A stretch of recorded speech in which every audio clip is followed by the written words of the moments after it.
નમસ્કાર મિત્રો, આજે ગાંગીના બાબા ઘણા ખુશ છે અને એમના સાથી મિત્રોને જઈને કહે છે કે ભાઈઓ, હવે ચિંતા કરવાની જરૂર નથી. માતાજી મેલડી ડોસીમાના રૂપે આવ્યા છે અને 20 ડાકણોને તો એવી કેદ કરી છે કે એમની મહારાણી પણ એમને આઝાદ નથી કરાવી શકતી.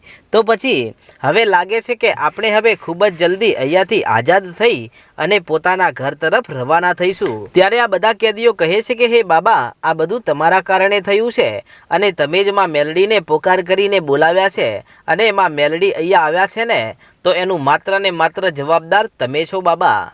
ત્યારે ગાંગીના બાબા કહે છે, હજુ તો આ 20 ડાકણો જ કેદ થઈ છે, પણ હજુ મને લાગે છે કે હવે કાંઈક ભારે થવાનું છે. અને આમ આટલું કહેતાની સાથે તો એમના ઓરડામાં એક પ્રકાશ થાય છે અને પ્રકાશ થયા પછી પેલા ડોસીમાં લાકડીના ટેકે ટેકે ત્યાં આવે છે અને આવી અને ચાલતા ચાલતા ગાંગીના બાબાની પાસે આવીને ઊભા રહી ગયા. ત્યારે ગાંગીના બાબા બે હાથ જોડીને કહેવા લાગ્યા કે હે માં, તમે અહીંયા આવ્યા ને એનાથી અમને ખૂબ જ સારું લાગ્યું છે અને હવે અમારા જીવમાં જીવ આવ્યો છે. નહીતર અમે તો એમ જ વિચાર કરતા હતા કે અમારા ઉપર જે અત્યાચાર થઈ રહ્યા છે ને, એ અત્યાચારોને મિટાવવા માટે અહીંયા સુધી કદાચ કોઈ નહીં આવે, પરંતુ હે માં મેલડી, તમે આવી અને અમારી લાજ રાખી દીધી છે.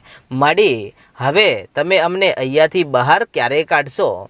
ત્યારે માં મેલડી કહે છે કે બાબા, તમારે આ કામરૂ દેશમાંથી બહાર નીકળવું છે ને? ત્યારે ગાંગીના બાબા કહેવા લાગ્યા કે હા, નીકળવું છે ને માં, મને એકલાને જ નહીં પરંતુ આ જેટલા પણ સાથી મિત્રો અહીંયા છે ને, એ બધાને તમારે બહાર કાઢવાના છે. કે કાંઈ વાંધો નહીં, તો ચાલો આજે હું તમને મારી આંગળી પકડાવી અને આ કામરૂ દેશમાંથી બહાર કાઢું છું અને હું એ જોઉં છું કે આજે તમને અહીંયાથી બહાર નીકળતા કોણ રોકે છે. ત્યારે આ બાજુ બાબા બાળીનાથ કે જે પોતાની ધૂણી ધખાવીને બેઠા છે અને પોતે ધ્યાનમાં છે, પણ આ ડોસીમાં જે ચમત્કાર કરી રહ્યા છે એ નિરાતે બેઠા બેઠા જુએ છે ને એકલા એકલા ખળખળ હસી રહ્યા છે ને કહે છે કે વાહ માં મેલડી, તમે ધારો ને તો આ કામરૂ દેશની ડાકણોને એક ફૂંક મારી અને પૂરી કરી નાખો એટલી તાકાત ધરાવો છો. એમ છતાં તમે ધીમે ધીમે આ ડાકણો ઉપર વાર કરી રહ્યા છો અને તમે એટલા માટે ધીમે ધીમે ડાકણોને હેરાન કરો છો કેમ કે એમણે આ જે કેદીઓ છે એવા તો ઘણા માણસોને ખૂબ જ ત્રાસ અને અત્યાચાર આપ્યા છે. એ માટે માડી, તમે જે કરી રહ્યા છો ને એ બરાબર છે અને આ ડાકણોને તો તમારે મારવાની છે, પણ એક જ વારમાં નહીં, તડપાવીને મારવાની છે, જેથી બીજી વાર કોઈ માનવ જાતને આ રીતે હેરાન કરે નહીં. અને પછી માં મેલડી ત્યાંથી ડોસીના રૂપે લાકડીના ટેકે ટેકે ચાલ્યા છે અને કહે છે કે ચાલો બધા હવે મારી પાછળ પાછળ ચાલ્યા આવો. ત્યારે ગાંગીના બાબા સૌથી પહેલાં ચાલ્યા અને એમની પાછળ આ બધા જ કેદીઓ ચાલ્યા છે. અને જેવા ડોસીમાં આ ઓરડાના દ્વાર પાસે પહોંચ્યા ત્યાં તો આપોઆપ દ્વાર ખુલી જાય છે અને જુએ છે તો સામે એક ડાકણોનું મોટું ટોળું એમની સામે આવીને ઊભું રહી ગયું છે. ત્યારે આ ડાકણો કહેવા લાગી કે ડોસી, તું આ બધા અમારા કેદીઓને લઈને ક્યાં ચાલી છે?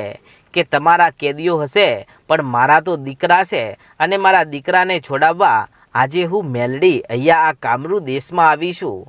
કે કોણ છે તું? અને પેલી 20 ડાકણોને એવી તો કેવી જાળમાં ફસાવી છે કે તેઓ આઝાદ પણ થઈ શકતી નથી. અરે એમને કેવી રીતે આઝાદ કરવી એ તો જણાવ. ત્યારે માં મેલડી હસતા હસતા એટલું કહે છે કે જો એમને એ માયાવી જાળમાંથી આઝાદ થવું હોય ને, તો ખાલી એમને કહેજો કે બે હાથ જોડીને એટલું કહી દે કે હે માં મેલડી, તમારી સામું અમે હારી ગયા. અને જો આટલું કહેતાની સાથે જો એ જાળના ટુકડે ટુકડા ના થઈ જાય તો મને ડોસીને ઓળખે કોણ? ત્યારે આ એક ડાકણ આટલી વાત સાંભળતાની સાથે ગળગળતી દોટ મૂકી અને મહારાણીને આ વાત જણાવવા માટે પહોંચે છે અને બીજી 5-7 ડાકણો ત્યાં જ ઊભી રહી ગઈ છે ને કહે છે કે એ વાત તો ઠીક છે, પણ આ બધા કેદીઓને લઈને તમે ક્યાં ચાલ્યા છો? ત્યારે ડોસીમાં કહે છે કે એમને આઝાદ કરાવવા માટે મારી આંગળી પકડાવી અને હવે કામરૂ દેશમાંથી બહાર લઈને ચાલીશું. ત્યાં તો આ બાજુ 5-7 જે ડાકણો હતી તે ખડખડ દાંત કાઢીને હસવા લાગીને કહે છે કે ડોસી, તારામાં એટલી હિંમત? અરે અમે ડાકણો ખાલી જો સમડી બનીને તારા માથા ઉપર ચાંચો મારવાનું શરૂ કરીશું ને તો તારું ખોપડું ફોડી નાખીશું.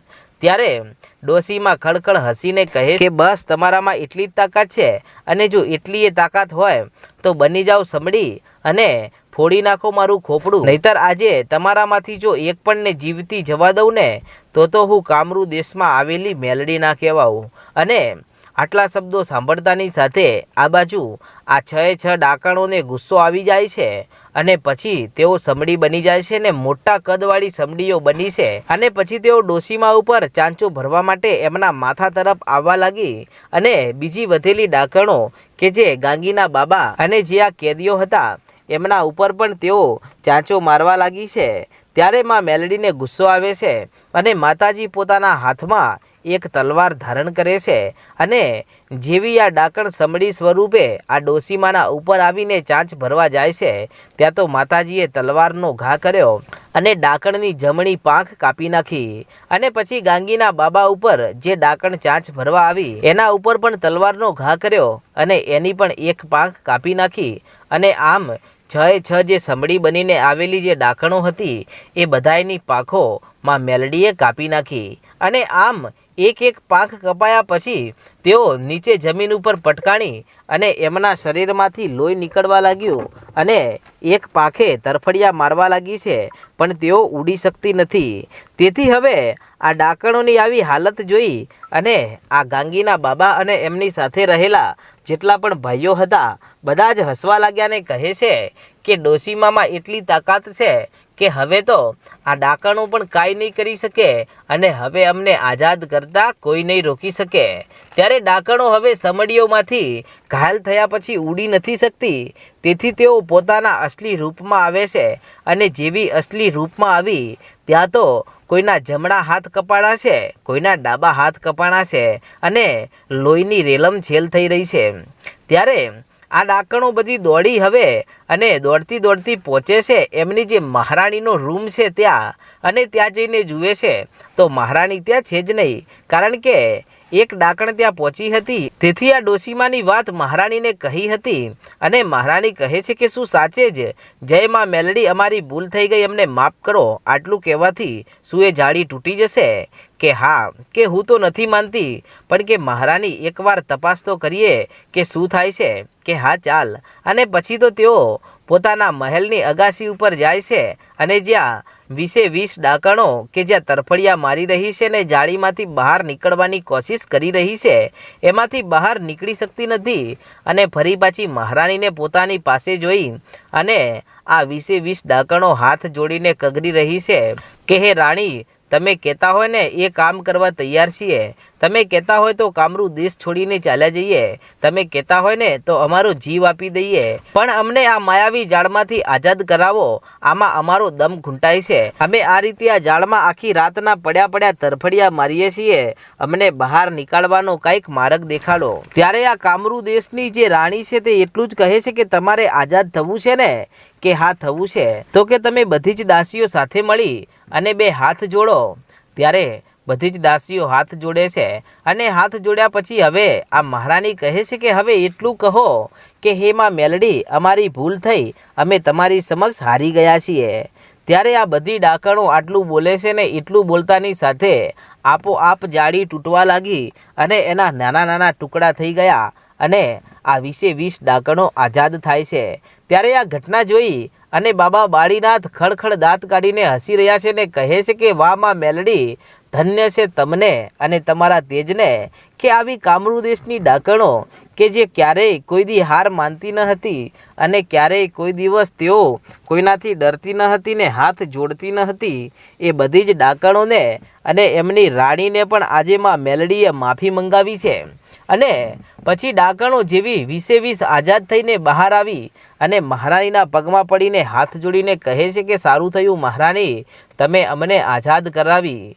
ત્યાં તો મહારાણી ગુસ્સાથી લાલ પીળા થઈ જાય છે ને એટલું જ કહે છે કે તમને ખબર નથી પડતી? અરે આ કોઈ ખુશીના સમાચાર નથી. અરે આપણે માફી માંગી છે એક દેવી શક્તિની અને એ પણ માં મેલડીની. અરે આપણે આજ દિવસ સુધી કામરૂ દેશમાં રાજ કર્યું છે અને મેં ક્યારેય કોઈની સામું હાથ જોડ્યા નથી, કોઈની સામું પગ જોડ્યા નથી અને ક્યારેય કોઈની માફી તો માગી નથી. એમ છતાં આજે આવું કામ કરવું પડ્યું છે, એનાથી આપણને લજ્જા આવી જોઈએ. અને આ વાતનો બદલો લેવા માટે હવે તમારે 20 દાસીઓએ જવાનું છે એ ડોશી પાસે અને એને મારી અને મારી સમક્ષ હાજર થવાનું છે. અને જો આજે સાંજ સુધીમાં તમે આ ડોશીને મારીને અહીંયા નહીં આવ્યા તો સમજી લેજો કે હું તમને બધાને એવી સજા આપીશ ને કે જે સજા તમે ક્યારેય ભોગવી નહીં શકો. અને આમ આટલું કહેતાની સાથે તો આ બધી જ દાસીઓ કહેવા લાગી કે મહારાણી, હવે તમે જુઓ અમારા ખેલ કે અમે એ ડોશીમાને કેવો પાઠ ભણાવીએ છીએ. ને હજુ તો આટલું કહીને તેઓ ઊભી થાય છે ત્યાં તો સામેથી પેલી 6 ડાકણો રાડો પાડતી આવે છે અને પોતે શરીરેથી લોહી લુહાણ છે અને આવી અને આ મહારાણીના પગમાં પડી ગઈ અને રડવા લાગીને કહે છે કે મહારાણી, અમને માફ કરી દો, અમે તમારું કામ તો પૂરું ના કરી શક્યા, પણ એ ડોશીએ અમારી કેવી હાલત કરી છે જુઓ તો ખરા. ત્યારે પેલી 20 દાસીઓ આ 6 ડાકણોને જુએ છે તો 6 ડાકણોમાં એક એકનો હાથ કપાઈ ગયો છે અને એમના શરીરમાંથી લોહી નીકળી રહ્યું છે. ત્યારે આ રાણી પૂછે છે કે આ બધું શું થયું?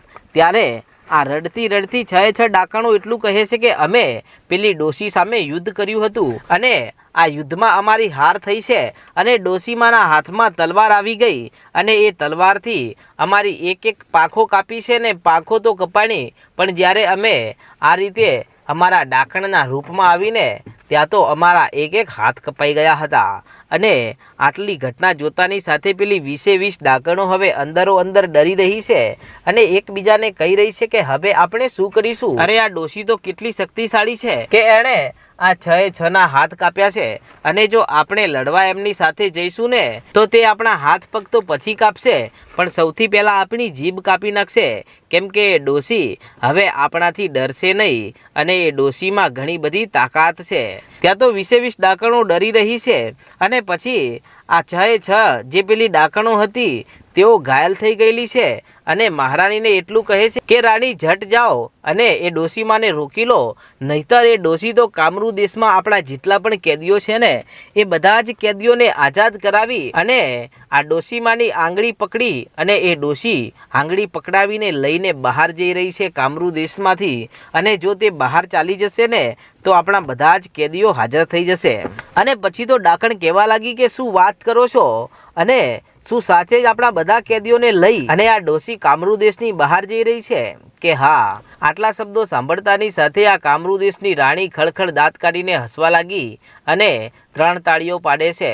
ત્યાં તો એની પાસે એક તાંબાના ત્રાસમાં મોટો શંખ લઈ અને એક ડાકણ આવે છે અને આ શંખને લઈ અને પછી તો આજે કામરૂ દેશની રાણી છે તે વગાડે છે અને શંખનો અવાજ એટલો ભયાનક હોય છે કે આખું ગગન ગાજી ઉઠ્યું. અને આ શંખનો અવાજ જે થયો એના પછી મિત્રો જે ભયંકર ઘટના બને છે તેનો ઇતિહાસ આપણે આગળના ભાગમાં જોશું. અને તમે આપણી ચેનલ પર પહેલી વાર આવ્યા હોય તો આજે જ આપણી ચેનલ રાજા મેલડીને સબસ્ક્રાઈબ કરી નાખો. જય માતાજી.